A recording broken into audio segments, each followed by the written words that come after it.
আদম আলাইসাল্লামের যুগ পেরিয়ে বহু বছর কেটে গেছে। মানুষের সংখ্যা বেড়েছে। পৃথিবী ভরে উঠেছে জনপদে। একসময় মানুষ ছিল এক আল্লাহর ইবাদতে অবিচল, কিন্তু ধীরে ধীরে শয়তানের ফাঁদে পড়ে তারা সত্য পথ থেকে সরে যেতে শুরু করল। কয়েকজন নেককার মানুষের মৃত্যুর পর শয়তান মানুষের কানে ফিসফিস করে বলল, তাদের স্মৃতি হিসাবে কিছু বানাও, শুধু স্মৃতি হিসাবে। মানুষ বানালো প্রতিমা, নাম দিল ওয়াদ, সুয়া, ইয়াগুস, ইয়াউক, নাসার। এক প্রজন্ম গেল, আরেক প্রজন্ম এলো, স্মৃতি বদলে গেল উপাসনায়। মানুষ মূর্তির সামনে মাথা নত করতে শুরু করল, আল্লাহকে ভুলে গেল। ঠিক সেই সময় আল্লাহ তাআলা মানবজাতির পথনির্দেশের জন্য পাঠালেন একজন নবী, নূহ আলাইসাল্লাম। তিনি ছিলেন শান্ত, ধৈর্যশীল, সত্যবাদী। আল্লাহ তাকে আদেশ দিলেন, তোমার কওমকে সতর্ক করো, যন্ত্রণাদায়ক শাস্তি আসার আগেই। নূহ আলাইসাল্লাম দাঁড়ালেন তার কওমের সামনে। তিনি বললেন, হে আমার কওম, এক আল্লাহর ইবাদত করো, তিনি ছাড়া তোমাদের কোনো উপাস্য নেই।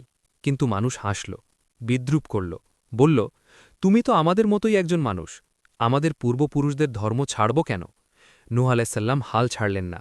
দিনে ডাকলেন, রাতে ডাকলেন, চুপি চুপি বললেন, প্রকাশ্যে বললেন। ৯৫০ বছর ধরে তিনি দাওয়াত দিতে থাকলেন, কিন্তু বিশ্বাস করল মাত্র অল্প কয়েকজন। বেশিরভাগই মুখ ফিরিয়ে নিল।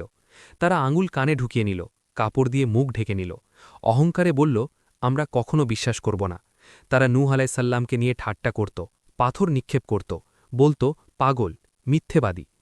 তবুও নূহ আলাইসাল্লাম বলতেন, হে আমার প্রতিপালক, এরা তো আমাকে অস্বীকার করছে, তুমি নিজেই ফয়সালা করো।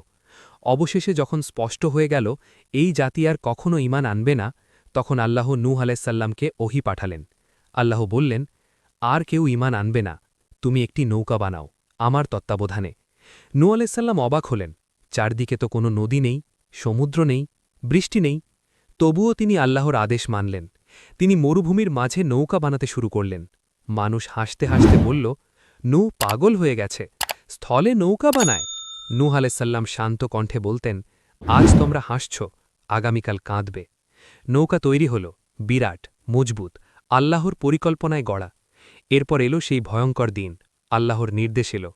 যখন চুলা থেকে পানি বের হবে তখন বুঝবে সময় এসে গেছে। হঠাৎ পৃথিবীর বুক ফেটে পানি বের হতে লাগল, আকাশ কালো হয়ে গেল, মেঘ গর্জে উঠল, বৃষ্টি নামল। সাধারণ বৃষ্টি নয়, আকাশ যেন ছিঁড়ে পড়ছে। নূহ আলাইসাল্লাম বললেন, হে মুমিনরা, নৌকায় উঠে পড়ো। প্রতিটি প্রাণীর একজোড়া করে নৌকায় উঠানো হল। পানি বাড়তে লাগল, ঘরবাড়ি ডুবে গেল, পাহাড়ও আর নিরাপদ থাকল না।